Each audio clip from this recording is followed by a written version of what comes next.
He didn't just build an empire, he rewrote the rules of capitalism. But behind his billions was a story few dare to tell of power, paranoia, and a deal with destiny that reshaped the American dream. In the smoke-choked skyline of 19th century America, one man emerged from the shadows. Not with muscle, but with method. John D. Rockefeller, born to a poor family in rural New York, would rise to become the richest American in history. Not through inheritance or luck, but through precision, strategy, and an obsession with control. But the story of Rockefeller isn't just one of wealth. It's a tale of ruthless ambition, secret deals, and a relentless hunger that carved out the foundation of modern business. And beneath the polished surface of philanthropy and power lies a story darker than most textbooks dare to tell. John Davison Rockefeller was born on July 8, 1839 in Richford, New York. His father, William Big Bill Rockefeller, was a traveling salesman, some say a snake oil peddler, who was rarely home. Big Bill was charismatic, elusive, and taught his children one thing: don't trust anyone, especially not me. Young John watched his mother, Eliza, work tirelessly to hold the family together. Frugal, deeply religious, and disciplined, she became the foundation of his worldview. He learned early the value of saving a penny and the danger of losing control. At 16, he landed his first real job as an assistant bookkeeper in Cleveland. He was obsessed with numbers, obsessed with order. He kept ledgers, balanced every cent, and within a few years had launched his first business. But it wasn't until he discovered oil that his story truly began. In the 1860s, America was changing. The Civil War had just ended and industrialization was exploding. The oil rush was on. Rockefeller saw what others didn't. Oil wasn't just for lamps, it was the fuel of the future. In 1870, with a few partners, he founded the Standard Oil Company, and then with quiet precision, he began to dominate. One by one, he bought out his competitors. Some he convinced, others he crushed. He negotiated secret deals with railroads, slashing shipping costs and undercutting rivals. By 1882, he formed the Standard Oil Trust, a complex web of companies controlled from the top by Rockefeller and his loyal inner circle. It wasn't just a business, it was a machine. The oil flowed, the money followed, and soon Rockefeller controlled over 90% of oil refining in America. To the public, he was both genius and villain. Newspapers called him a tyrant. Competitors feared him. Politicians watched nervously as his empire grew, but Rockefeller remained calm, measured. He rarely spoke in public.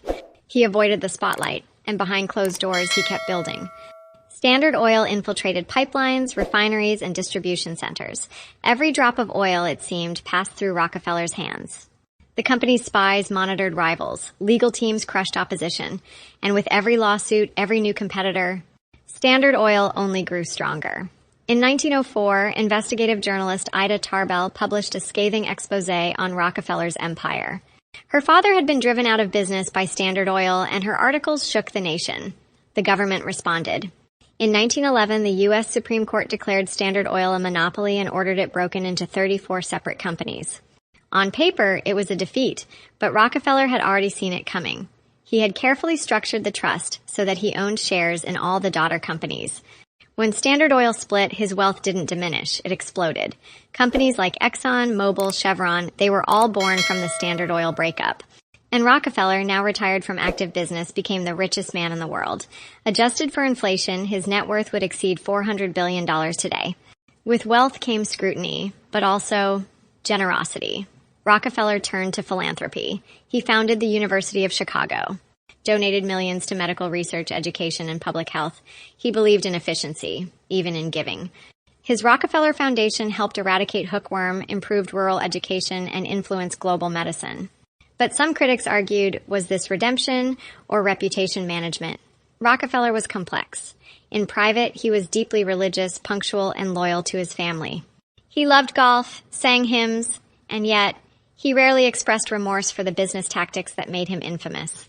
Some called him a robber baron, others a visionary, but one thing is certain, he changed the DNA of American capitalism. Rockefeller died in 1937 at the age of 97, but his influence never faded. The companies he created dominate the global energy market to this day. The charitable foundations he launched still shape science, policy, and global health. His playbook, mergers, vertical integration, market control, remains the blueprint for billionaires. But his story leaves behind a question. Can one man truly reshape the world without reshaping himself? John D. Rockefeller didn't just leave behind an empire, he left a riddle. Was he a brilliant strategist who lifted America to industrial greatness? Or a ruthless monopolist who crushed competition in pursuit of power? Maybe he was both. And maybe that's what makes him so unforgettable. Because in the shadows of oil and steel, behind the philanthropy and headlines, is the quiet, calculating man who changed everything. If you found this story as fascinating as we did, hit like and subscribe for more untold stories of history's most powerful figures. More true tales are just one click away.